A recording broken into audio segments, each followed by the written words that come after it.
like the forces of good and evil, or the creations of Adam and Eve. Knowing the opposites in life brings balance and understanding of how things came to be. That being said, it's time to play the game of who is the opposite of. We'll start things off real nice and easy, and then get harder as we go. See how many you can figure out who the opposite is. Let's begin.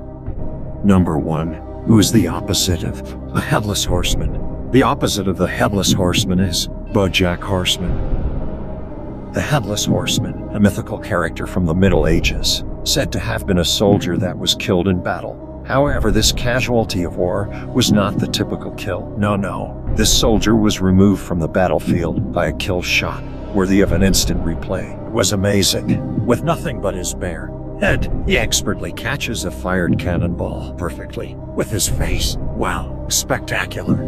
Thus, earning him his oh-so-fitting name. Legend has it his ghost returns every Halloween and attempts to collect all the pieces of his shattered skull in hopes of making it whole again. He's like a Casper meets Humpty Dumpty type of guy. Now for this guy, BoJack Horseman, a once successful actor from the early 90s, spends his current time picking up the pieces of his career and attempts to reclaim his past glory in the limelight. Oh, and did I not mention, he's a man with a horse's head. So yeah, Headless Horseman, man with horse head. So, wish, nothing but that, baby. Whoa, that was an easy, obvious opposite, right? A tongue twister there. Easy, obvious opposite. Anyways, this is why BoJack Horseman is the opposite of the Headless Horseman in the case of Switcheroo. On to the next one. Number 2. Who is the opposite of Indiana Jones? The opposite of Indiana Jones is Lara Croft.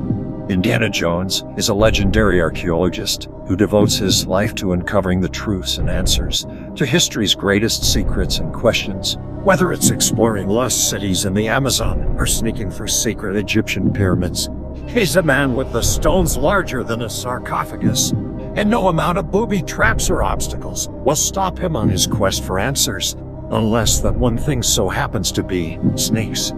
On the other hand, Lara Croft, who is also a scholar student of antiquity, is equally as determined but even more fearless than Indiana Jones.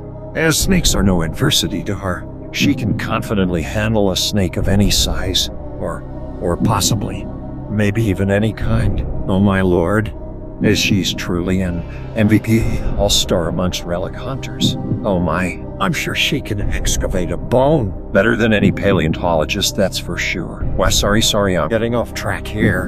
And for that is why Lara Croft is the opposite of Indiana Jones, a clear case of battle of the sexes. Number 3. Who is the opposite of Dorothy from The Wizard of Oz? The opposite of Dorothy from The Wizard of Oz is Alice from Alice in Wonderland. Dorothy from The Wizard of Oz is the Kansas City sweetheart that took us all on a magical journey through the fabled land of Oz, teaching us all lessons of trust and friendship. And of course, a major lesson one should not ever forget, and that's the lesson of it's not where you're going, but how you get there. Dorothy fully epitomizes this by taking to the skies with her entire farmhouse, powered by the winds of a tornado. She travels all the way to Oz in absolute style.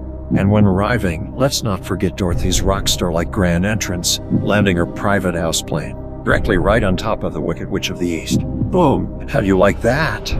Now for Alice from Alice in Wonderland is a sweet little girl from England who also takes us all on a magical adventure of her very own, but this time to a place called Wonderland. However, traversing to her fabled land of choice, it won't be in such lavish styles as Dorothy's, taking a much more subtle approach of traveling. Perhaps inspired by traveling tourists in Sparta, Alice realizes why fly somewhere when you can just fall somewhere.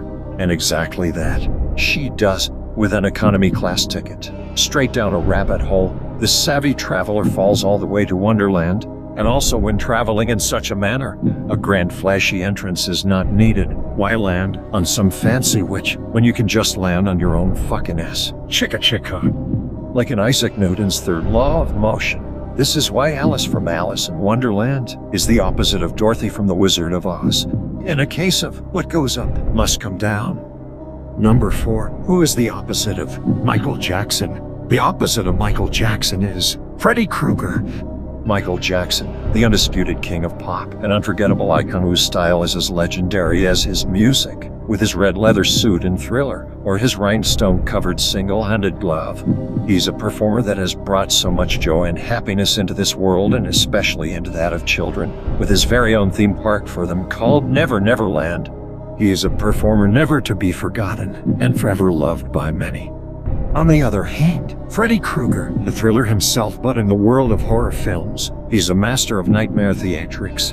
Although he's a performer without such legendary dance moves as Michael Jackson's moonwalk or crotch grab and scream, given Freddy's iconic attire of also a single-handed glove, but instead fitted with knives or razor claws, doing a Michael Jackson crotch grab move would surely result in a similar scream.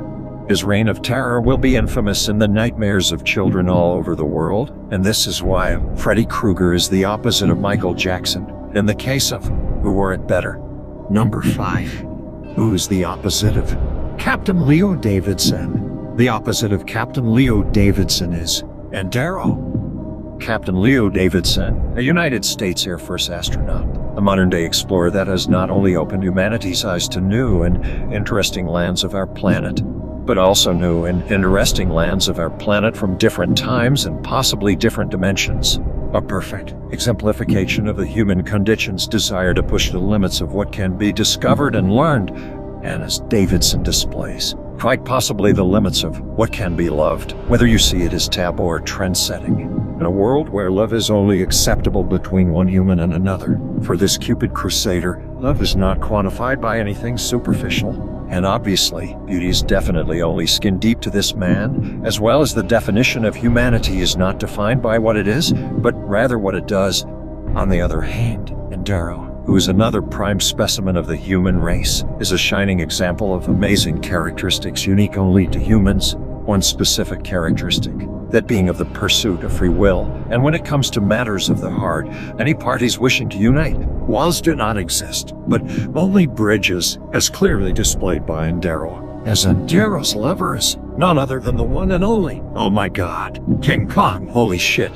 Am I reading this right? Like, how does that even work? Never mind beauty is only skin deep, what about beauty is species, diversity? I don't even know. I mean, I'm not judging, not at all. Like, hey, it's 2024, right? Oh, good. That's just this Beauty and the Beast couple, or more accurately said, a beauty into bestiality, is the very opposite of Captain Leo Davidson for the reasons of where one human man has love for a human like a woman, another human woman has love for, I don't even know. This was supposed to be an easy vice versa, but I don't even know. Whatever floats your boat, or completely flattens your body, I guess. Go for it. I guess size matters. Like, this is crazy. I mean, how? Like, honestly, how? You know what they say, once you go massive gorilla, next will probably be monstrous Godzilla.